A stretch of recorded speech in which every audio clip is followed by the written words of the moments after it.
예, 우선 축하드린다는 말씀 드리겠습니다. 아까 이제 인사청문회 시작할 때 논란이 됐던 것 중에 사실관계 좀 확인 좀 할게요. 교련 45일 면제를 본인이 거부하신 겁니까?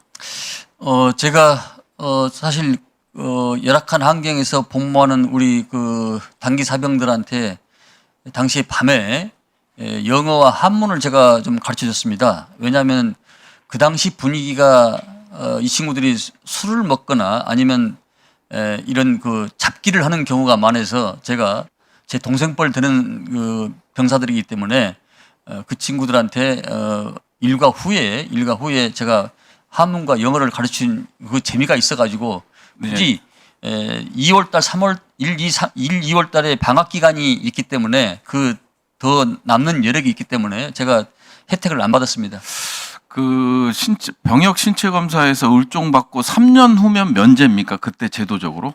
서해안 쪽은 아마 현역 입영률이 약 30% 됩니다. 네. 그 나머지는 다 단기 사병 방이고요. 그래서 3년 을종을 받고 이쪽 서해안 쪽은 그때 당시 대가첩 작전이 많아가지고 3년이 지나면은 3주 미필 교육을 받고 끝나는 그런 제도가 있었습니다. 예, 그럼에도 불구하고 복무를 다 하신 거예요. 그리고 이제 논란이 되고 있는 그때 당시에 복학 당시에 제대증을 받으셨죠? 제대증을 받고 받았으니까 학교에 복학이 되는 것이죠. 예, 알겠습니다. 제대증을 안 되면 학교 복학이 안 되는 것이죠. 예, 그 어머님께서 2, 3주간 군인에 대한 점심 제공을 했어요. 그죠? 그때 당시 우리 1인당 국민소득이 어느 정도 되는지 아십니까? 2,000불 정도 됩니다. 지금은 기준으로 36,000불 정도 되거든요. 사실은 그때 당시만 하더라도 정말 먹을 게가 없던 시절이에요. 그거를 포상을 줘야지 이런 걸 갖고 지적하는 게 저는 이해가 안 되고요. 그리고 단기 사병이라 장관하는 게 군정과 군령을 위해서 우려된다. 그 차원에서 봤을 때. 제가 군대 갈 때는요, 50% 저희 친구들이 현역 판정을 받고 50%가 단기 사병으로 갔습니다. 이건 단기 사병들에 대한 모독이고요. 절대 그래서는 안 된다라는 생각을 갖고 있습니다. 미국의 경우 예를 들까요?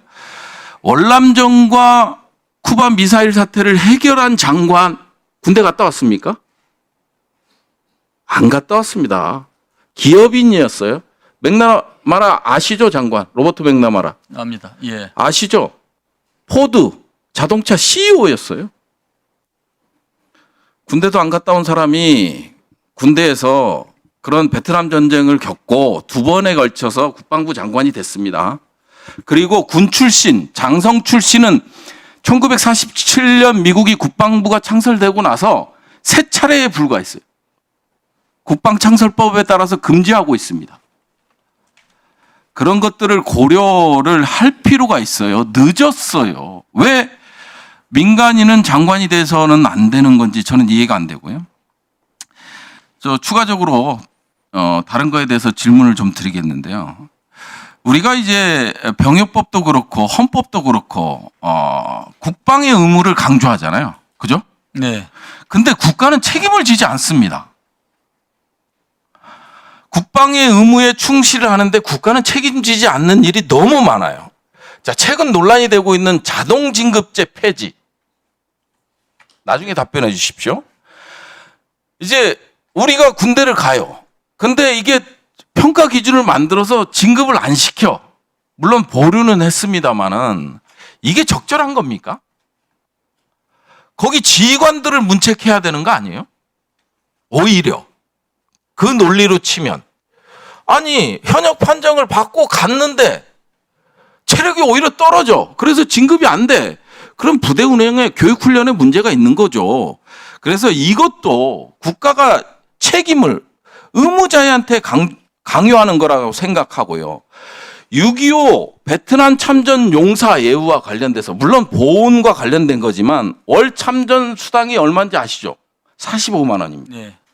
그리고 지자체별로 돈 있는 지자체는 없는 지자체는 3만 원을 추가적으로 주고요. 그리고 많이 주는 데는 50만 원까지 줘서 100만 원 채우는 데도 있어요. 근데 똑같은 전장에 나가서 목숨을 걸었는데 이게 말이 됩니까?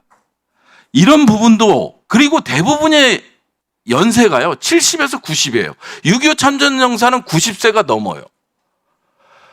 이런 걸 봤을 때 군생활 30년 열심히 하고 나와서 연금 받으면 한 달에 4,500씩 받아요. 근데 참전용사들에 대해서는 국가가 딸랑 45만 원 줘요. 이게 돈 몇 푼이나 됩니까? 너무 인색한 거 아닙니까? 누가 전쟁에서 국가를 위해서 싸우려고 하겠습니까? 이런 부분도 좀 고려를 해 주시고요. 그 복무 중 사망한 장병들이 있잖아요. 네. 군인사법 54조에 따라서 순직을 1, 2, 3형으로 나눠요. 군인사법에 따라서. 그 여기 보시는 대로 순직 1형, 2형, 3형으로 나누잖아요. 아니, 의무복무하러 갔는데 싸늘한 죽음으로 돌아왔어. 이거를 유족의 말 그대로 빌려서 저희 자식이 한우 등급 매기는 겁니까? 그러라고 국방의 의무에 충실했던 겁니까? 말이 됩니까? 의무복무 중에 사망한 경우에는 순직 1, 2, 3형으로 왜 나눕니까? 이 평가 기준도 전부 주관적이에요. 말이 안 돼요. 그래서 이거에 대한 재판단이 필요하다. 이런 관점에서 좀 살펴봐 주십사 하는 말씀을 드립니다. 왜 국가는 의무만 강조하고 책임은 지지 않습니까? 왜 의무를 수행하는 우리 군 장병들은 권리를 주장하면 안 됩니까? 왜 우리 불쌍한 싸늘한 죽음으로 돌아온 자식을 보면서 권리를 주장해서는 안 됩니까? 전쟁에 참여한 우리 선배 전우들은 딸랑 45만 원 주고 30년 전쟁에도 참여한 분들에 대해서는 400, 500을 줍니까? 국가가. 이런 것들을 돈 몇 푼 안 들어갑니다. 형평성 이런 거 따지지 말고요. 국가에 충성한 우리 70, 90난 우리 어르신들에 대한 합당한 대우를. 네, 부승찬 의원님 수고하셨습니다.